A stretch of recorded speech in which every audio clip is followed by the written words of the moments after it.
జ్యోతిషాస్త్రరీత్యా ద్వాదశ రాశుల్లో 12వ రాశి అయినటువంటి మీనరాశి మిత్రులారా, మీకు 2026 ఆగస్టు నెల శుభాశుభ ఫలితాలు ఎలా ఉంటే గురుగ్రహ ప్రభావం, శని ప్రభావం, సూర్యుని సంచారం, బుధుని శుక్రుని ప్రభావం వల్ల కుటుంబంలో ఆనందం, వ్యాపారం, మీకు ఏళ్ళనాటి శని జరిగిన మిగతా గ్రహాలన్నీ మీకు అనుకూలంగా ఉంది కాబట్టి అద్భుతమైనటువంటి నెల అని కూడా చెప్పొచ్చు. ఈ ఆగస్టు నెల సమగ్ర ఫలితాలను మీకు అందిస్తూ ఉంటుంది. ఉద్యోగంలో, ప్రభుత్వ ఉద్యోగంలో ఉన్నవారికి కూడా తీసుకుంటే మీకు ఫస్ట్ ఆధ్యాత్మికత, అభివృద్ధి, కొత్త అవకాశాలు, ఈ మూడింటి మీదే ఈ నెలంతా కూడా ఉంటారు.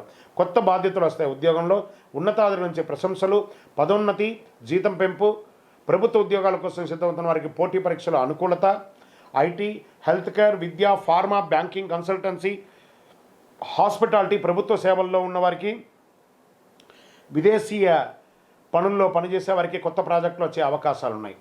వ్యాపారం, పెట్టుబడులు, కొత్త కస్టమర్లు, కొత్త ఒప్పందాలు లభిస్తాయి. ఫార్మా, విద్య, ఆధ్యాత్మిక సేవల్లో, హోటల్స్, ఫుడ్ బిజినెస్, చేపల పెంపకం, ఎగుమతి, దిగుమతి రంగాల వారికి అవకాశాలు బాగున్నాయి. పెట్టుబడి పెట్టే ముందు పూర్తిగా పరిశీలించండి. రొయ్యల వాళ్ళకి కూడా బాగుంది. ఆదాయం క్రమంగా పెరుగుతుంది. నిలిచిపోయిన బకాయిలు వస్తాయి. పొదుపు చేయడానికి అనుకూలమైన సమయం. అవసరం లేని ఖర్చులు పెట్టకండి. షేర్ మార్కెట్ దీర్ఘకాలిక పెట్టుబడుల్లో మంచి లాభాలు పొందుతారు. ఊహాగానాలతో ట్రేడింగ్ చేయకండి. కుటుంబ సభ్యుల మధ్య ఆనందకరమైన వాతావరణం ఉంటుంది. జీవిత భాగస్వామి అనుబంధంగా ఉంటుంది. సంతానం లేని వారికి శుభవార్తలు పొందుతారు. ప్రేమలో ఉన్న వారికి అనుకూల సమయం. వివాహ ప్రయత్నం చేసిన వారికి మంచి సమయం. ఆరోగ్యం పట్ల కాళ్ళ నొప్పులు, నిద్రలేమి, అలసట, జీర్ణకోశ సమస్యలు ఉంటాయి. జనరల్గా వ్యాయామం చేయండి, మంచినీళ్ళు తాగండి, అన్నీ బాగుందని కూడా చెప్పచ్చు. విద్యార్థులకి ఉన్నత విద్య, వైద్య, పరిశోధన, సివిల్స్, బ్యాంకింగ్, విదేశీ విద్య సిద్ధమవుతున్న వారికి this is the right time. Childrens, మీనరాశి వారికి అద్భుతంగా ఉందని చెప్పచ్చు. రైతులకి అద్భుతమైనటువంటి సమయం. చేపల పెంపకం, వరి, కూరగాయలు, ఉద్యాన పంటల సాగు చేసే వారికి మంచి అవకాశం ఉంటుందని చెప్పచ్చు. ప్రభుత్వ ప్రయోజనాలు కూడా పొందుతారు. కళాకారులకి సినిమా, సంగీత రచన, యూట్యూబ్, టెలివిజన్, సోషల్ మీడియా రంగం వారికి అద్భుతంగా ఉంటుందని కూడా చెప్పచ్చు. రాజకీయంలో ప్రజాదరణ పొందుతారు. పార్టీల కొత్త బాధ్యత లేదా ముఖ్యమైన పదవి లభించే అవకాశాలు ఉన్నాయి. ప్రజాసేవలో చురుకుగా ఉంటారు. విదేశీయ ఉద్యోగం, ఉన్నత విద్యా, వ్యాపారం, వీసా సంబంధిత పనుల్లో పురోగతి ఉంటుంది. కోర్టు కేసులు నెమ్మదిగా అనుకూలమైన ఫలితాలు మాస ద్వితీయంలో పొందే అవకాశాలు ఉన్నాయి. భావోద్వేగాలతో నిర్ణయాలు తీసుకోవద్దు ఈ నెలంతా.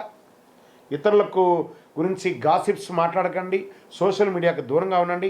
ఆరోగ్యాన్ని నిర్లక్ష్యం చేయకండి. పెట్టుబడుల విషయంలో పూర్తి సమాచారం తెలుసుకున్న తర్వాత పెట్టుబడి పెట్టండి. ప్రయాణాల్లో మీ విలువైనటువంటి వస్తువులు జాగ్రత్త. ప్రతి గురువారం అద్భుతమైనటువంటి యొక్క దక్షిణామూర్తి ప్రార్థన చేయండి. ఓం నమో నారాయణాయ, ఓం బృహస్పతే అని 108 సార్లు పారాయణం చేయండి. విష్ణు సహస్రనామం పారాయణం చేయండి. పశువులకి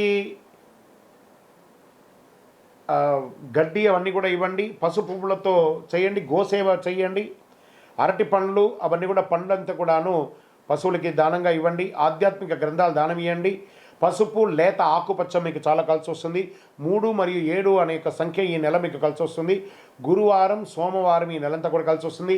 మీ వయస్సు ఎంత ఉందో అన్ని దీపాలు మీ ఇష్టదైవం దేవాలయంలో వెలిగించండి. అతి శక్తివంతమైనటువంటి కరుంగాళిమాలను ధరించండి. మీకు కావలసిన వారు మీ యొక్క జాతకాన్ని కొరకైనా, మీ యొక్క కరుంగాళిమాల కోసమైనా మా యొక్క అడ్మిన్ ప్యానల్లో ఉన్నటువంటి నెంబర్కి వాట్సాప్ చేయండి.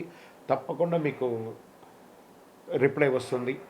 ఇంకను ద్వాదశ రాశుల్లో ఉన్నటువంటి ద్వాదశ రాశి మిత్రులారా, మీరందరూ కూడా ఆయురారోగ్య, ఐశ్వర్య, భోగభాగ్యాలు ఉండాలని అఖిలాండ కోటి బ్రహ్మాండ నాయకుడు అయ్యప్ప స్వామి వారి 18 అవతారముల దేవాలయం జీవకోణ తిరుపతిలో మీకోసం లోకక్షేమం కోసం ప్రార్థన, పూజలు చేస్తాము. మీరందరూ కూడా క్షేమంగా ఉండాలి. తిరుపతికి వచ్చినప్పుడు మన దేవాలయాన్ని దర్శనం చేసుకోండి. తప్పకుండా అందరూ ఆయురారోగ్యంగా ఉండాలని ప్రార్థన చేస్తాను. వందే మాతరం, వందే మాతరం, వందే మాతరం. చంద్రమౌళి వెంకటేశ్వరమ్మ.